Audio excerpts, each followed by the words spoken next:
दोस्तों नमस्कार। मैं हूं आपका दोस्त अनिल शर्मा और आज हम बात करेंगे सेल्स के बारे में। और सेल्स का एक बहुत ही अहम सवाल जो कि बार बार आता है कि नेगोशिएशन स्किल कैसे करना है। तो अगर आप भी सेल्समैन हैं और सेल्स करने में आपको दिक्कत आती है नेगोशिएशन करने में, तो ये वीडियो सिर्फ आपके लिए है और इस वीडियो को आप लास्ट तक ज़रूर देखना।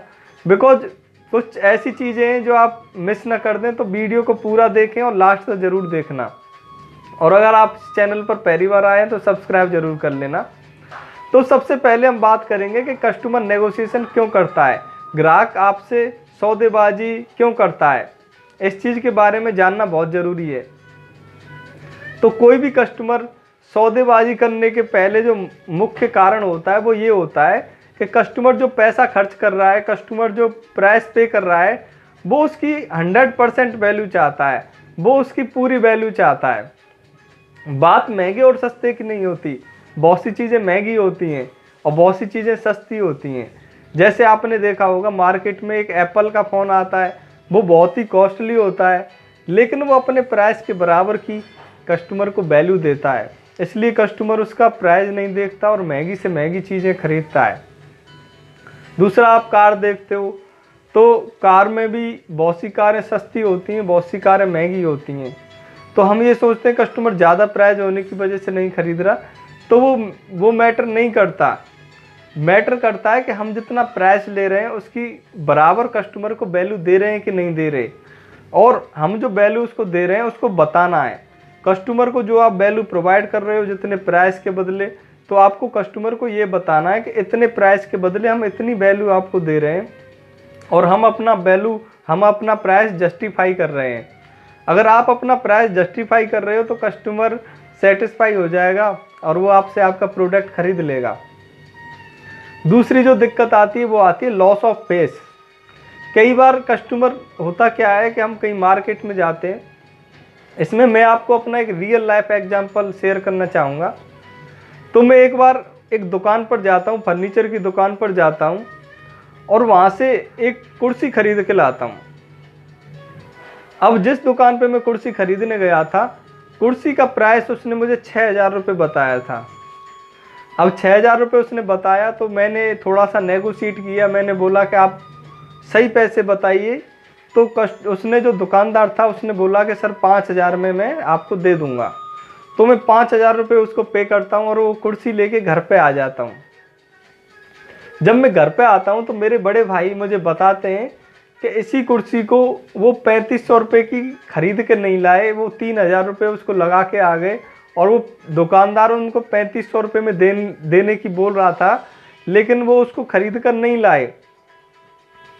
अब यहाँ पे मेरा लॉस ऑफ पेस हो गया, मेरे घर वालों की नज़र में गिर गया और मुझे अपने आप में ठगा हुआ महसूस करने लगा। तो कस्टमर भी ये चीज़ों से डरता है कि कहीं उसको लॉस ऑफ फेस ना हो जाए, कहीं उसकी अपनी ही नज़र में इज्जत डाउन ना हो जाए और वो ठगा हुआ महसूस ना करे। तो वो ज़्यादा नेगोशिएशन करता है और वो अपने प्राइस के लिए जी तोड़ मतलब अपना जो भी है वो करना चाहता है। अब अगले मुद्दे पे चलते हैं।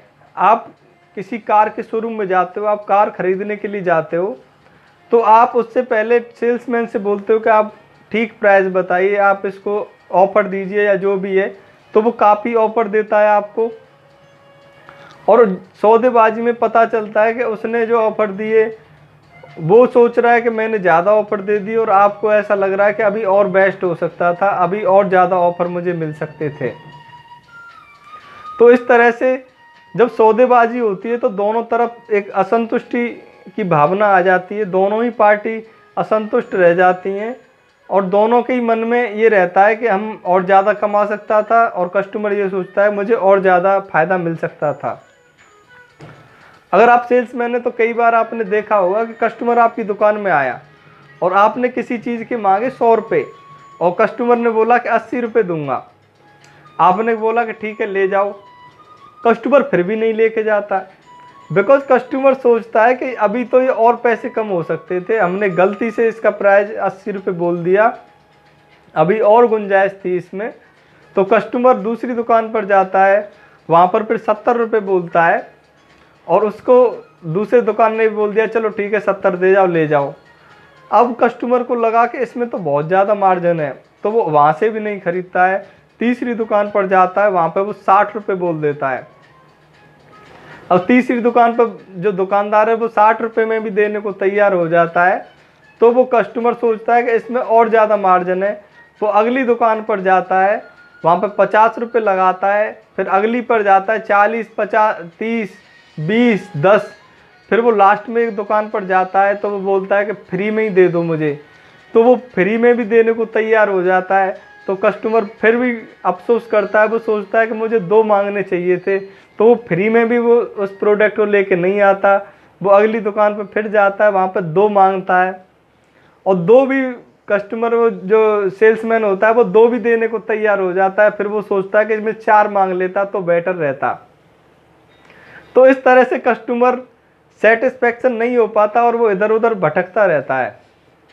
तो हमें क्या है कि जो भी कस्टमर हमारे पास आता है, तो हमें पहले कस्टमर का प्राइस पूछना है। आपने जैसे 100 रुपये बताए और कस्टमर ने बोल दिया 80 रुपये, तो आपको 80 रुपये में एग्री नहीं होना है। भले ही मैंने आपको पहले ही बताया कि आप जो प्रोडक्ट दे रहे हो उसकी आपको वैल्यू समझानी है कस्टमर को, तो आप 80 में तैयार नहीं होंगे। आप पहले 1-2 रुपये कम करेंगे, 5 रुपये कम करेंगे, एक साथ आप पैसे में हाँ नहीं करेंगे। और आपको कस्टमर की बॉडी लैंग्वेज को बहुत ज़्यादा ध्यान से देखना है। उसकी बॉडी लैंग्वेज को ये देखना है कि उसको ये चीज़ पसंद आ रही है या नहीं आ रही, और उस तरह से आपको फिर उसको मैनेज करना है। तो आप ऐसे करोगे तो कस्टमर भी सेटिस्फाई होगा, प्लस में आप भी ज़्यादा पैसा कमाओगे, तो आप भी सेटिस्फाई हो जाओगे।